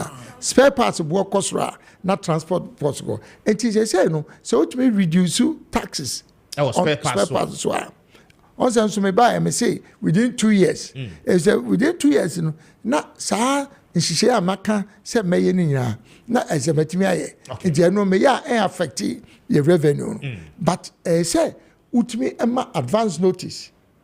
Then the so make us say by that time cry na ya start produce spare parts. On say me say in real no mu but on say me start vehicle assembly. Yes. Me minister no. Say Ghana is the only country in Africa, not even South Africa. You work 5 out of 6 global companies are on produce cars. So you were Toyota, your Volkswagen, your Nissan, your Hyundai, your Omunina, Peugeot, Omunina, produce cars. Until within 2 years, now you're starting manufacture components in Ankasawa. Until now, I say, I feel yes, and mobile, near starting into manufacturing. If they produce spare parts, now the entire year produce spare parts, and they say, within Alamba, within 2 years, now you produce steel. Okay. Who says steel no? You free iron. Yes. You produce aluminium, and you see free bauxite. And I feel so no makase. I feel oil na yetu. Yes. You will add value. Now, who add value to oil and the gas on your plastics? And today say ukra steel, ukra iron, and now aluminium. Yes. Now ukra plastics are components here. They can in your next one. I don't know. But how will you respond to Obi Awatifi Awotie no paya? Nipa no ebe raise concerns say oh yeah the longest serving trade minister on record. Yes. Na sa initiative yi nyina no wan fa biama. Hey, na nyina sam nam de bae. President Kufuor time. Okay. The most important program under President Kufuor President Special Initiatives. And now, President Special Initiatives, that was the beginning of the transformation of the Ghanaian economy. Me see normal 4 pay. Ghana, normal 4 pay. You concentrate on it. Okay. Oil palm. What we say, garment. Pamia. any industrial salt. I'm say be among kind no. Na no the tia me ka sa ni say oil palm nko an. Se wo hwe Malaysia. Eno kra no ye at independence na ye kra wani mu si o ma. Menwo adwuma o mesu Africa Ghana. Every year oil palm omunya over $20 billion o. Nya million o. Yes. Aben wo adwuma nko an o. Ye ya aben kwan no. Womu process I export to $20 billion. Cocoa and my more than $2 billion. And if you have 4 times, me my year cultivate 100,000 acres. Not say from independence. Na room more than 20,000 acres. Me under Kofo yeah 100,000 acres account. At that time, say 4 years na Antoata. Say MPP free abem. Na say ke to aso menwo adwuma no kwa no kabana nka Ghana nke adu anim. Okay. The same thing and governments no. It is a obikasa na say na even President Kufuor Addo abem. One district, one factory. The most revolutionary program in Africa, the whole Africa. Ebisi baby ah. Very well. But num so kakraba me na messages no aba bebre na men kan bi me ba ye be moving on to the other sectors because me hu say what be especially under infrastructure kwan ye be fa so e be impunto Ghana a lot of them here. Now we say good morning Mr. Speaker. Please ask the Honorable Alan Kyerematen, was he not the minister where all these taxes were introduced and what did he do about it? Aziz Amankwa Boateng the way free Kumase ana Ebaye. Aziz made us say any message, honorable Beyano at the amount. I say Alan can explain his own policies. But I think the Wayama will unless it be a hope say with a different spectacle.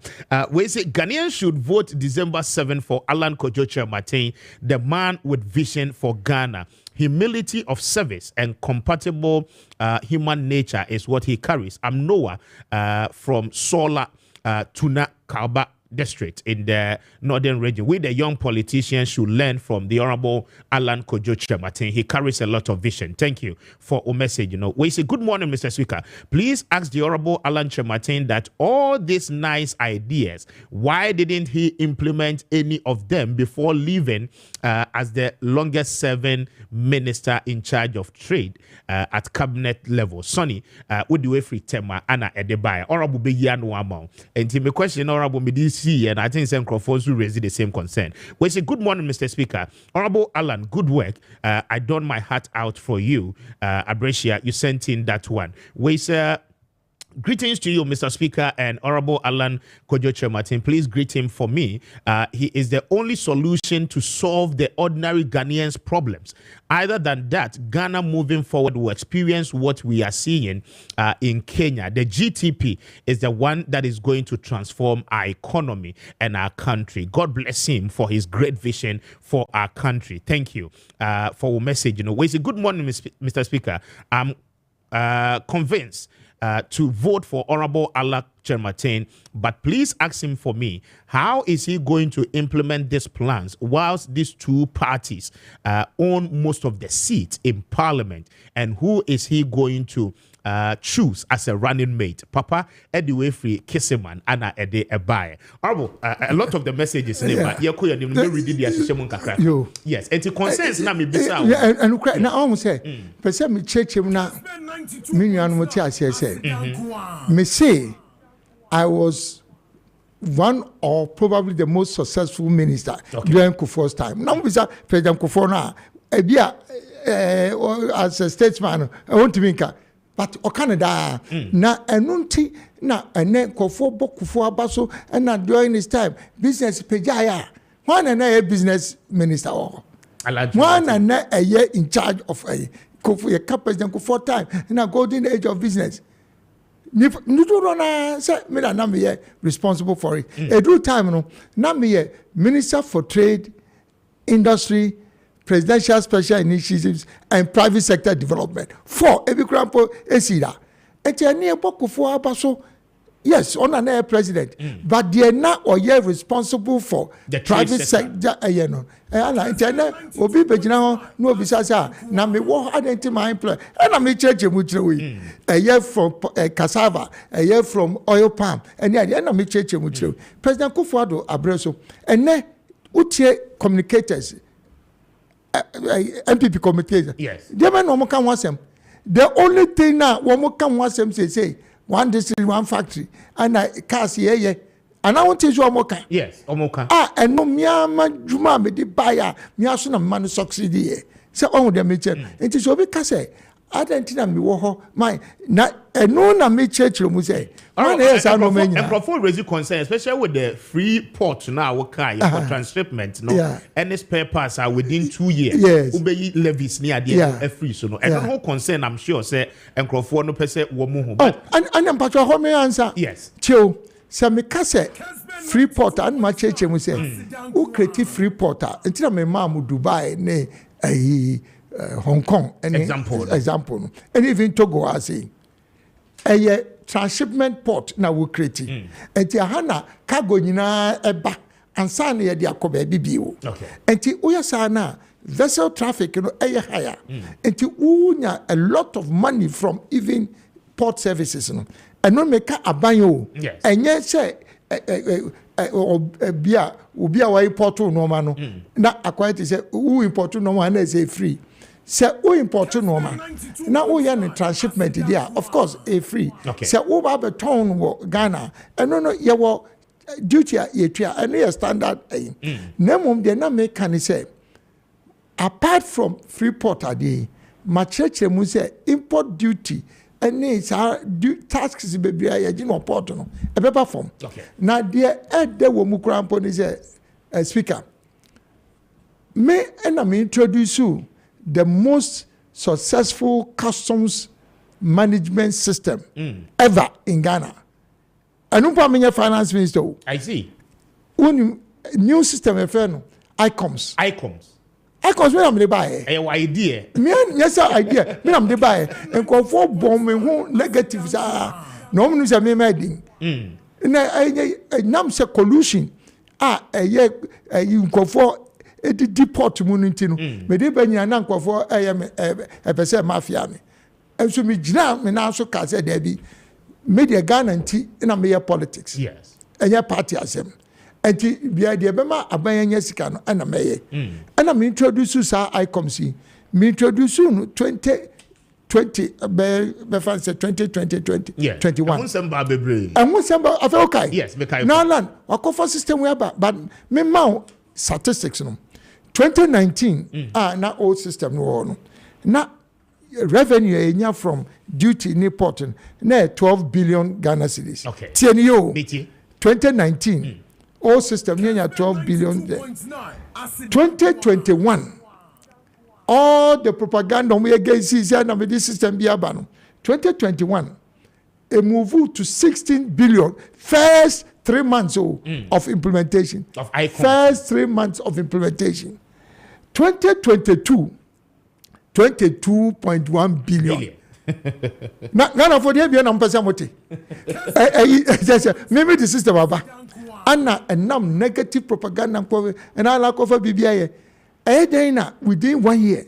I didn't move from 12 billion revenue to 22 billion in 2022. 2023, 30.6 billion. And I'm new system made buy.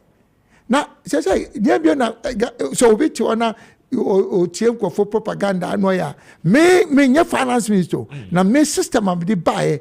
You bet me the more revenue at the port. And I'm the more 2019. Not old system 19 billion. 12 billion. Yes. 2019, 12 billion. 2023 with the new system, 30.6 billion. 30.6 billion. Look at the difference. I just say just system system amediaba. Eti wo pe obia. O just say any trade industry nkwa. Yes, or track record. Even between the custom system buyer, it mean yeah. My record is 90 and then say church mo. The evidence is there. Very well. Aro, very important. In your earlier submission, you mentioned discipline. I mean, I am with the power because discipline no idea here. Now you are promising us. John Mahama promises on the 60 ministers by year Juma. Dr. Bawumia so 10, so by year 50.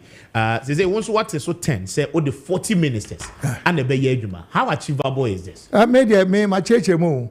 And yes, I can try now. I feel will be at to media. Yes, me a year the lowest keke. Massa church ministers. That's a be a Bible there. Governance section.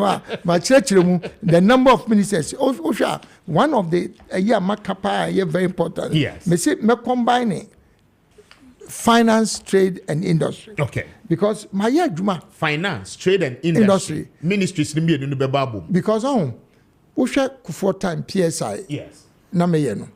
Senka Ministry of Finance ka trade and industry one. And by now, na ka je senka PSI no. Na successful. But ka even 10 times more successful. Okay. 1D1F is the same thing. Even with limited budget. The meet me here with one is one fact. Even with limited budget from Ministry of Finance. Do you know say one is one factory met me promote to ma aye international ninan. When you say eba bem 2017, not even one cedi from government budget na ye dey support to aye. Not even one cedi from government budget near the ma one is one factory. And so me ame pe kwan bia me ma ade no pagya ekoye. Enti se me ka say ye be reduce the size of government. What was a ministry in baby wa I see it make a boom. And my list OSHA constitution the only ministry it must exist by law no and attorney general. And what you know, even the constitution prescribes say we have 19 cabinet ministers. A minimum of 19 cabinet ministers. And I say region be also a minister. And say uko constitution now we use constitution now say 19 cabinet ministers plus 16 regional ministers. I don't 35. And now say would be too for deputy ministers near there. And American it shouldn't even go beyond 40 now American. Until I made a match. Okay, interesting. Now, baby, I am a debut no, under the economy, but I mean, related to agrarian. So, cocoa sector reforms very important. Now, the king kind of ne me the asterisk, you know, at all. I say abolish the existing cocoa external loan syndication arrangement for the purchase of cocoa and issue domestic securities dominated in the local currency for the purchase of cocoa. Cocoa sector, you better reform because production conforms the same. Say cocoa, afibianum, abain say ye kobobusia $2 billion. Yes. Syndicated loan. Ye koji loan $2 billion every year. Ye have to cocoa. Meanwhile, cocoa so ye $4 na to cocoa. Cocoa, woman. To cocoa no omo the cities and a to cocoa. Okay. And see a budget 2 billion, come up with 2 billion. Nanso so the cities na to. Chese ye cocoa no ye wia e se kai se mfaso bia ye nya no e se this asika na asa kotua ye loan no ka. Okay. It doesn't make any sense. Anunti ana meka say yentwam enyasa ka kwaje loan yenyi syndicated loan in free na aban issue bonds local bonds sika bonds ya ye issue ye say when na woka say we issue cocoa bonds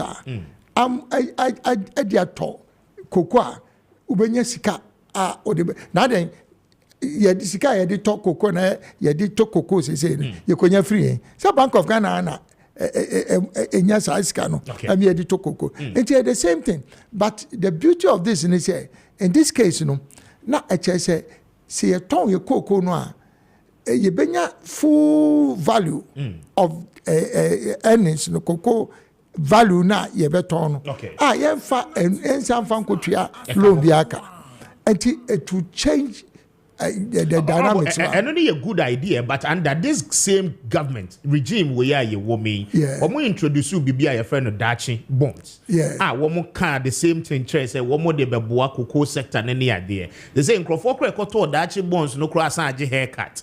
The interest accrued, because of the domestic debt exchange program. I mean, affected. And how will Ghanaians have the confidence? Say, as I saw, musika buying bosia. Na interest are buying promising obet me as to you back. As Mami Church Mokaka. Say, Omo issued cocoa bonds. Yes. Omo issued almost Dachi bonds. Yes. Dachi bonds, Now, at the time Omo issue, yes. Say omo promise say you be treat certain interest over a period of time. Yes. Now one she show no maye. When to me I manage the economy. Now bobusia na a certain level. Yes. Now and to want to me entria because we are not generating enough revenue which we the abusia akobo and which we the triaka. Now I feel ukonya problem. Na enu hunti went here Dachi bonds once it has nothing to do with the making till where issue bonds. Also enu kranye na insheda anye say ye di tokoko for different say on them but the enfan no say who issue say o di top purposely for cocoa kra no o say fa say o di ya 92.9 na say wa sa akobo bobusia bebre want to mentia na enu hunti akoba say wontimi ntua a car wo de nti no wo the haircut obi a ono no abeto wo bond no afo be man a haircut now it has nothing to do with the making because one kasa no one mismanage economy no normal and wakoboro more because one koboro more than a sobora and haircut bebem the diet what a haircut? What a haircut as no. Oh, I said, I know I buy a chair. Say, Wuko now want me to manage you debt a year. Now borrow more than you should borrow. Yes. Now and you know, so I saw say, I fed ye, Wuko mobi haircut. One is your blame. Very well. All right, and not only lead to my next question because I call a year page 18. Pajoko page 18. Hey, I've read the Miami Bible now. Bible. What I said, I've read it. Where your friend political evangelism.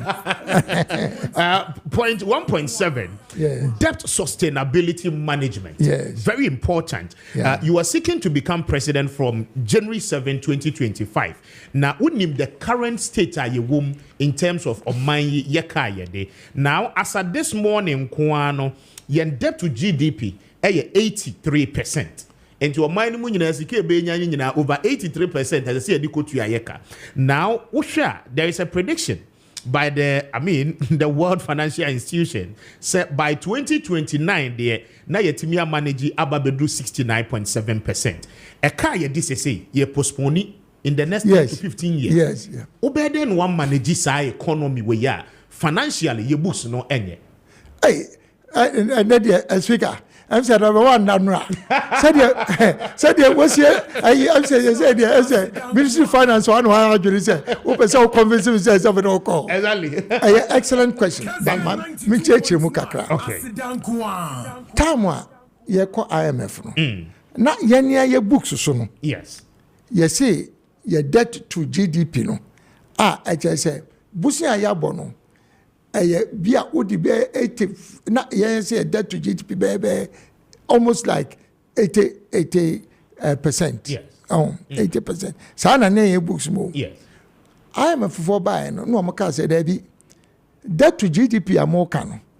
More than 80%. With debt no.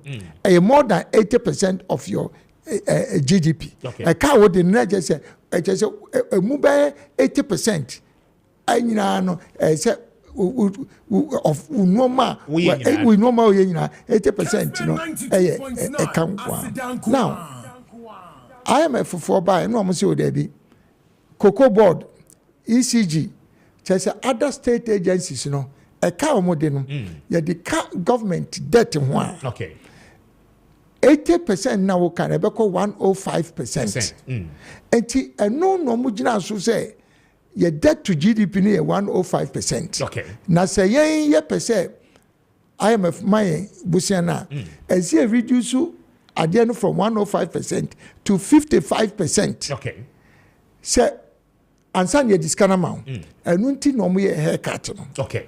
Na haircut no ye ka say won say na wo ko to say even by 20 work no. Ye ti kra pa 55% yeah, 69%. 69%. And you cry 2029. And what's the solution? The solution is say I'm a for the say and now uba be catch them say menya revenue $20 billion tie the make you say ne aban for ba no mu ko I'm of no kaze o say menya $20 billion from 2025 every year be benya $20 billion in revenue. Not just say, who would that you know? When you more revenue as is over to be there, try work on. Okay. It means I would make out. I just say, who nice out me approve it. Say no, make me $20 billion every year from exports on Guam. Okay. Instead of $2 billion, as they say, and she said, open your $20 billion every year there. Now, so wait me at work also faster than the say I say a war. Okay. Now, a buying way there. There's no way I'm bet me convince even IMF no. So what I say, that is why I say MPP no any the credibility say I'm bet me they are convincing even IMF say. One bet me reduce one more debt to GDP no up to that percent because programmer governor diakono actually say omuntimi estimating and convincing IMF say this is how they are going to earn more revenue. NDC is the same. Crowd for plan by Alan there me matchrow say me be president anya crano within a matter of 2 to 3 years your revenue ankwara almost $35 to $50 billion. My church baby sikari nya be fraba. Very well. All right, me no wrap up. Okay. Your brain into na ye dey essay. Now, we wrap up with infrastructure but we be beside important questions say say you know one parliamentary aspirant. Yeah. Enti no oko emrahye bedwamu a o rep bia enne ho election ya oko mizunya file obia yet yenim so be file dey. Yeah. So be president obe na bu oman with a highly dominated parliament NPP ni NDC na afa infrastructure na yes. Speaker. Yes. We say me di kind them just say me di kind say. Gente say Alan Ghana for madu no mo tuma me be president say. Me say me be government of national unity. Alan be president me independent candidate nye party that me buy. Okay. Enti me fa party obi a obetimi aye adwuma no wo parliament so ye NDC o ye MPP yo metimi afaw na obeka maba no. Okay. O ye independent candidate so metimi afaw abeka maba tis the name for your propaganda no ko fa ministers when ade me say government of national unity. Okay. Me fa bi free MPP mu me fa bi free NDC mu independent candidates on parliament for say why is the problem? And no simple night say NDC wom MPP wom independent for more parliament woma. How can there be confusion? Because you drink Ghana who straight. Okay. Who buy and who buy my no and yet me foul on your own merit or competence. Or competence in me foul.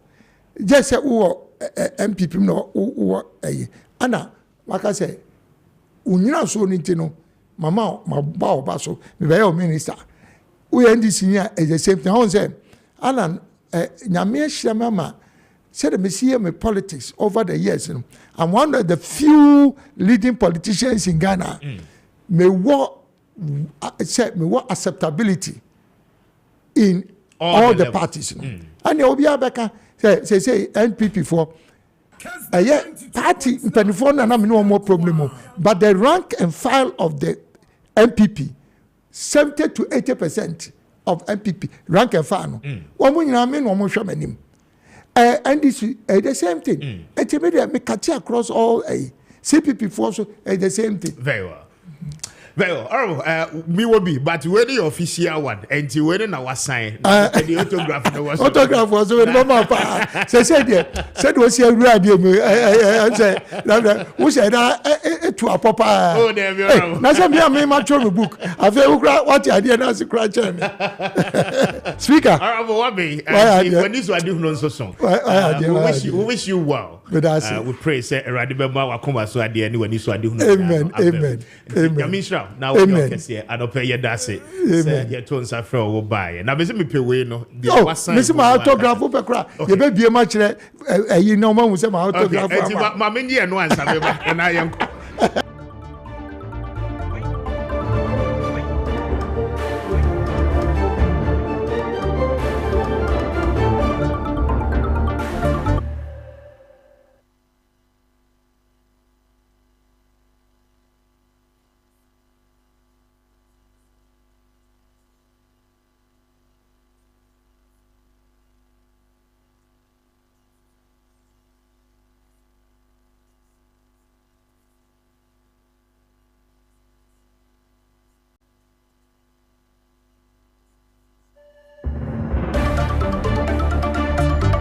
Abisi Amedase, and the Honorable Alan Kojocho Bache, na me ne din komono. Me do see, me ne de Kwame Appiah Kubi. Sejo, any team no, edi agudi omunsem ni nyina no, to our so. Adom yene ochina, yebesan so aba na yene wo edi eshia. Good morning. Thank you for your time.